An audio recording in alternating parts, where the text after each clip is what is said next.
Bonsoir. Allô, Pat. Eh oui, c'est une langue de chez nous qui vient de chez vous.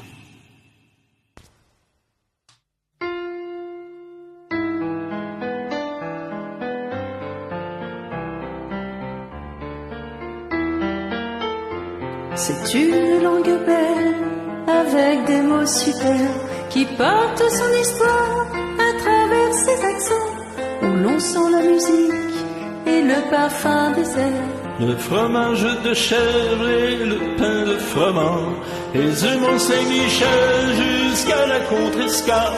En écoutant parler les gens de ce pays, on dirait que le vent s'est pris dans une halle et qu'il en a gardé toutes les harmonies. Dans cette langue belle, aux couleurs de Provence, où la saveur des choses est déjà dans les mots, c'est d'abord en parlant que la fête commence, et l'on voit des paroles aussi bien que de l'eau.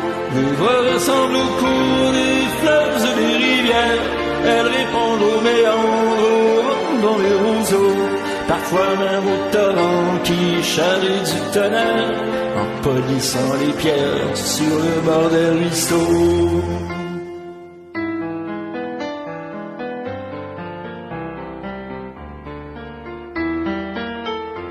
C'est une langue belle à l'autre bout du monde, une bulle de France au nord d'un continent, sertie dans un étau, mais pourtant si féconde, enfermée dans les glaces au sommet d'un volcan.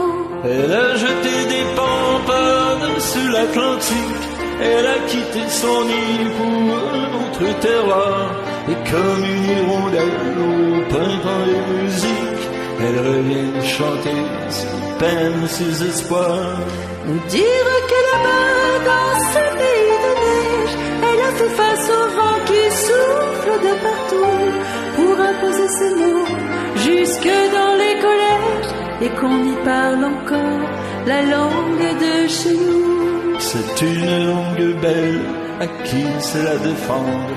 Elle offre les trésors de richesse infinie, les mots qui nous manquaient pour pouvoir nous comprendre, et la force qu'il faut pour vivre en harmonie. Et de l'île d'Orléans jusqu'à la Contrescarpe, en écoutant chanter les gens de ce pays, on dirait que le vent s'est pris dans une harpe et qu'il a composé toute une symphonie. Et de l'île d'Orléans jusqu'à la Contrescarpe, en écoutant chanter les gens de ce pays, on dirait que le vent s'est pris dans une harpe et qu'il a composé toute une symphonie.